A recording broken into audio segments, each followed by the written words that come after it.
Sur ces 30 dernières années, ce sont pas moins de 21 espèces de mammifères marins qui ont été recensées sur le littoral du Nord-Pas-de-Calais. C'est donc de façon insoupçonnée du grand public que sillonnent au large de nos côtes plusieurs espèces de dauphins, de lagénorhinques et même l'impressionnante baleine à bosse. Mais par qui sont étudiés ces mammifères marins et quelles sont les techniques de suivi organisées en région? La CMNF est une des associations qui assure cette mission depuis maintenant plus de 20 ans. Elle effectue notamment l'étude et le suivi des populations de phoques au phare de Walde. C'est un site qui est loin d'être anodin. On a déjà eu par le passé, dans les années 90, énormément d'échouages. Donc il se passait quelque chose. Donc lorsqu'on a créé notre groupe, on est venu très très souvent ici voir ce qui se passait. Et c'est surtout des reposoirs de haute mer. Donc ça permet les phoques de se reposer puisqu'il y en a beaucoup qui sont en transit ici. C'est une zone très très importante. Alors le protocole, c'est un protocole standardisé, c'est-à-dire une action pédestre. Donc on gare les voitures à proximité, on traverse les dunes, on traverse le milieu sableux tous les 10 jours. Là c'est vraiment, quelle que soit la marée, la hauteur de marée, quel que soit le temps, mais on viendra systématiquement. Là on observe deux phoques ici, le phoque veau-marin. Donc lui, on l'a rencontré dans les années 99-2000. On en avait une dizaine, quinzaine. On en revoit de nouveau, mais c'est 3-4. Mais ils affectionnent quand même beaucoup plus la baie de Somme. Et la deuxième espèce, donc le phoque gris. Donc lui, on en voyait 2 ou 3 dans ces mêmes années, 99-2000.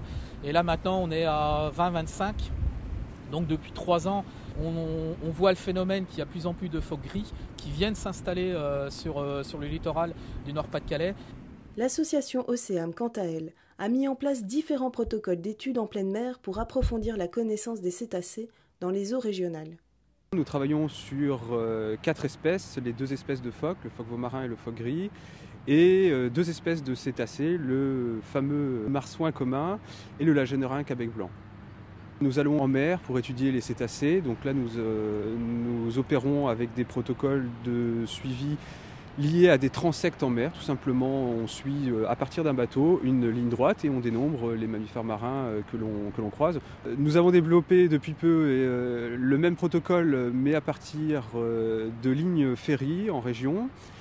Et nous avons un troisième type de suivi qui est le suivi acoustique.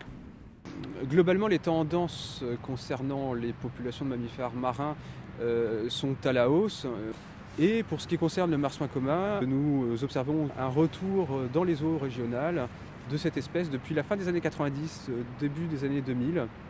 Et concernant cette espèce, nous sommes la région Nord-Pas-de-Calais, maintenant la région de France où on enregistre des effectifs, des densités de marsouins les plus importantes. Nous sommes le hotspot, je dirais, pour le marsouin commun.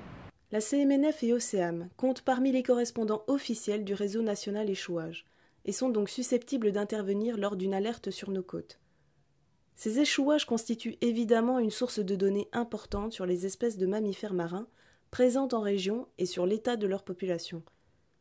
Mais au-delà de l'approche scientifique, le réseau national échouage constitue une chaîne humaine qui s'organise efficacement pour le sauvetage d'individus retrouvés vivants. C'est ainsi qu'en août 2011, 3 bébés phoques ont été recueillis et soignés par la LPA de Calais. Après 4 mois passés au centre et quelques 30 kilos en plus, c'est en décembre dernier que Ch'ti, Prums et Deuze ont été relâchés à proximité du phare de Walde sous les regards très émus de leurs soigneurs.